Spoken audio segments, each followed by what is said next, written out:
Jeremiah 37:1 through 38:28. Devotional focus verse.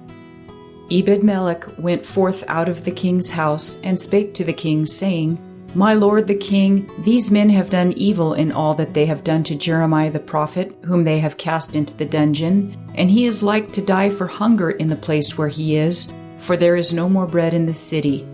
Jeremiah 38:8 and 9. Occasionally, God gives people an opportunity to take heroic action. Harriet Tubman was one of those.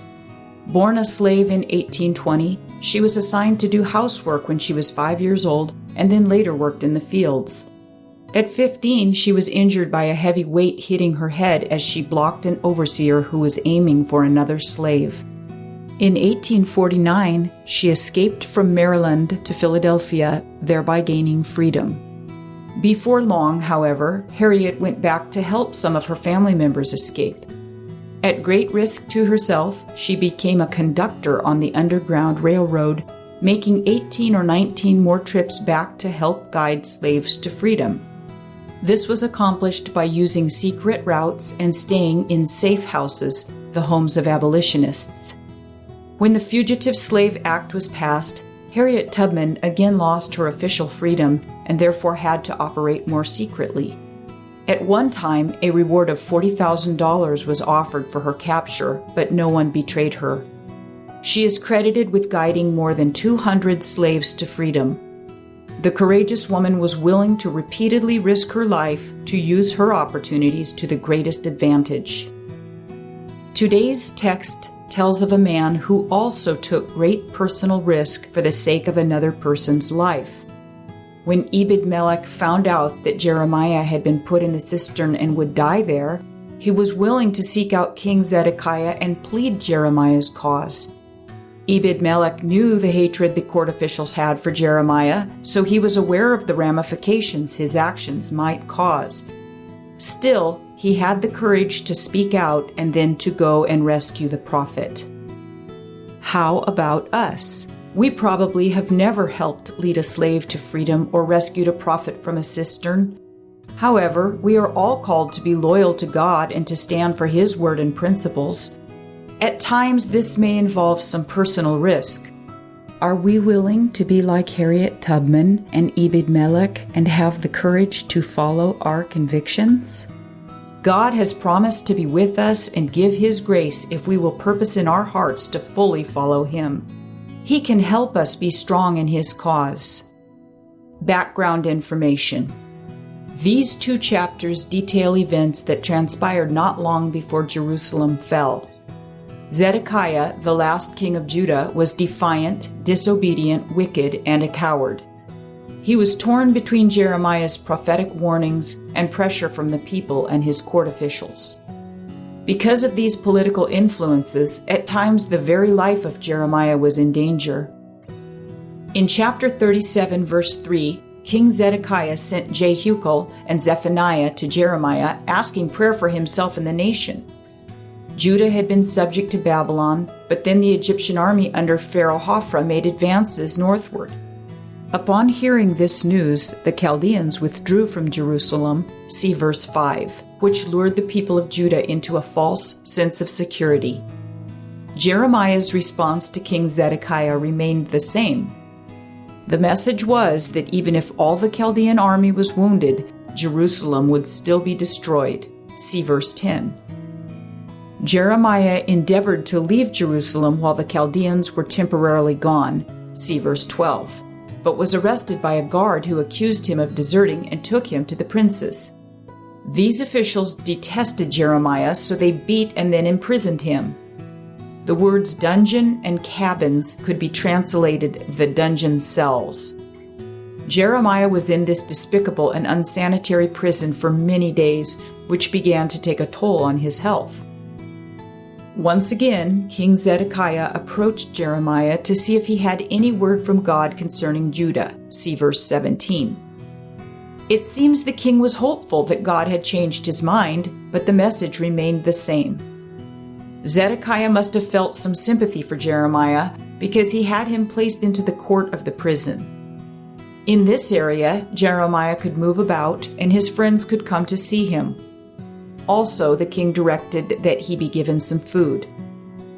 In the court of the prison, Jeremiah was able to continue giving his warnings. Some of the officials heard about this, see chapter 38, and they requested permission from the king to put the prophet to death, accusing him of trying to weaken the people. King Zedekiah gave Jeremiah into the hands of the princes, and they put him into a cistern. Used to collect water when it rained, this cistern had only mud in the bottom. Verse 6 says, Jeremiah sunk in the mire. The historian Josephus says he sank up to his neck.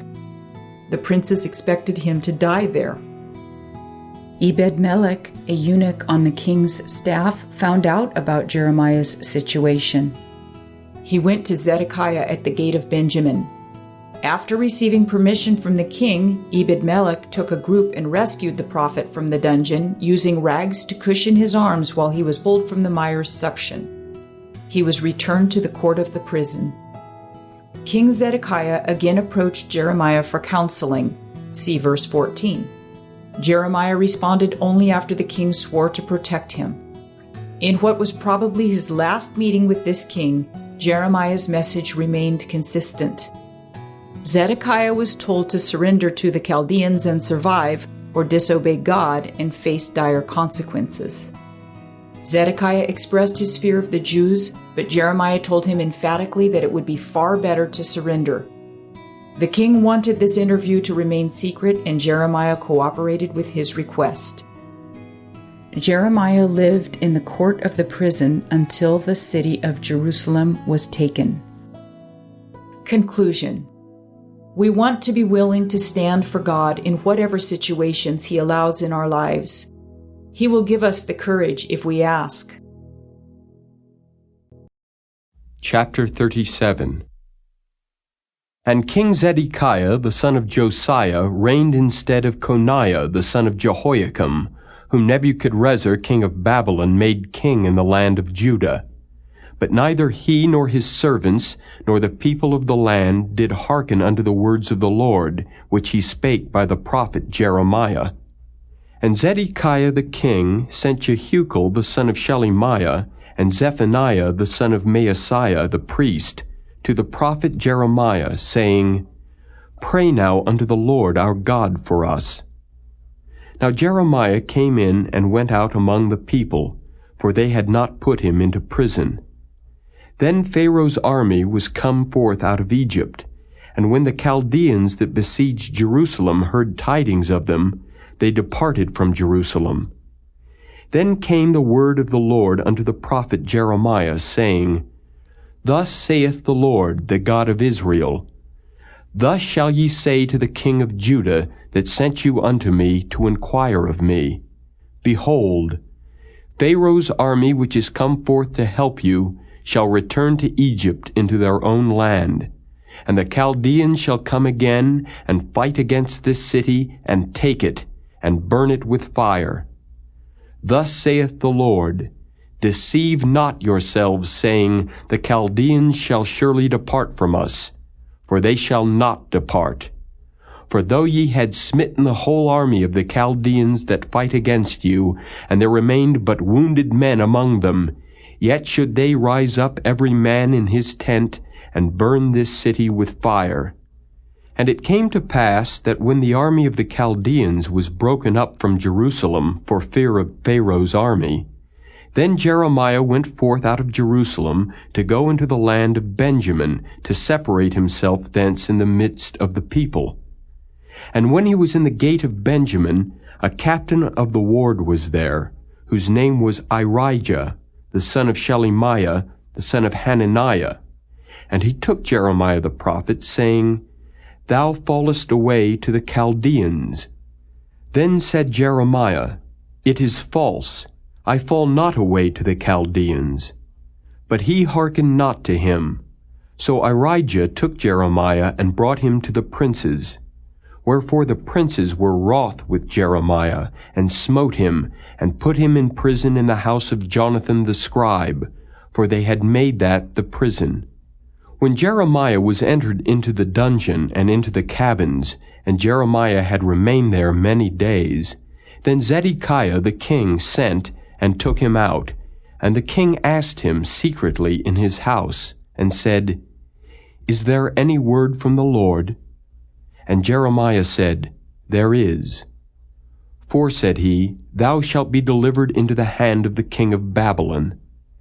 Moreover, Jeremiah said unto King Zedekiah, What have I offended against thee, or against thy servants, or against this people, that ye have put me in prison?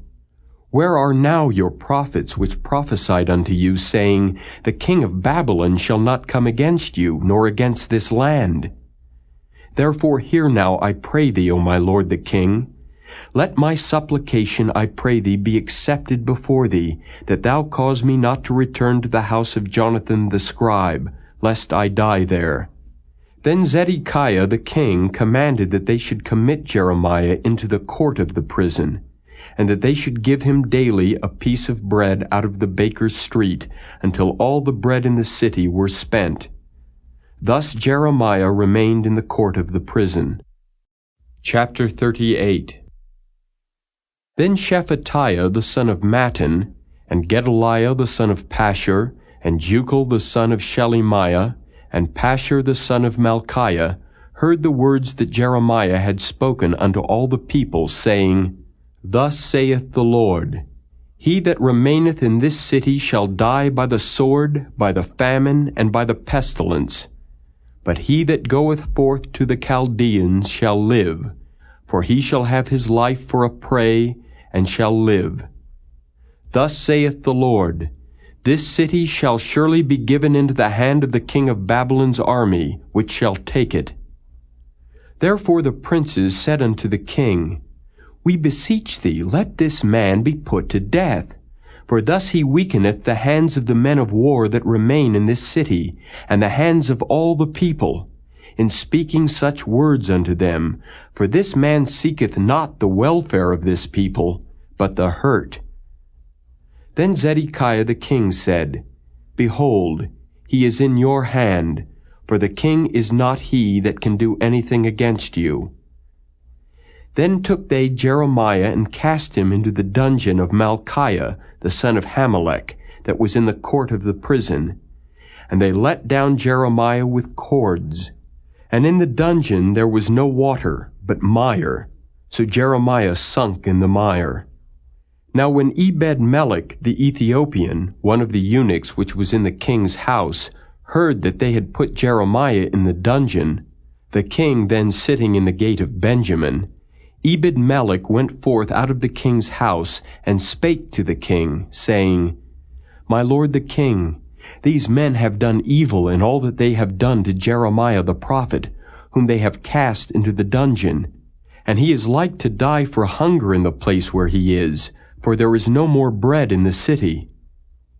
Then the king commanded Ebed-melech the Ethiopian, saying, Take from hence 30 men with thee, and take up Jeremiah the prophet out of the dungeon before he die. So Ebed-melech took the men with him, and went into the house of the king under the treasury, and took thence old cast clouts and old rotten rags, and let them down by cords into the dungeon to Jeremiah. And Ebed-melech the Ethiopian said unto Jeremiah, Put now these old cast clouts and rotten rags under thine armholes, under the cords. And Jeremiah did so. So they drew up Jeremiah with cords, and took him up out of the dungeon, and Jeremiah remained in the court of the prison. Then Zedekiah the king sent, and took Jeremiah the prophet unto him into the third entry that is in the house of the Lord. And the king said unto Jeremiah, I will ask thee a thing, hide nothing from me. Then Jeremiah said unto Zedekiah, If I declare it unto thee, wilt thou not surely put me to death? And if I give thee counsel, wilt thou not hearken unto me? So Zedekiah the king sware secretly unto Jeremiah, saying, As the Lord liveth, that made us this soul, I will not put thee to death, neither will I give thee into the hand of these men that seek thy life. Then said Jeremiah unto Zedekiah, Thus saith the Lord, the God of hosts, the God of Israel, If thou wilt assuredly go forth unto the king of Babylon's princes, then thy soul shall live, and this city shall not be burned with fire, and thou shalt live, and thine house.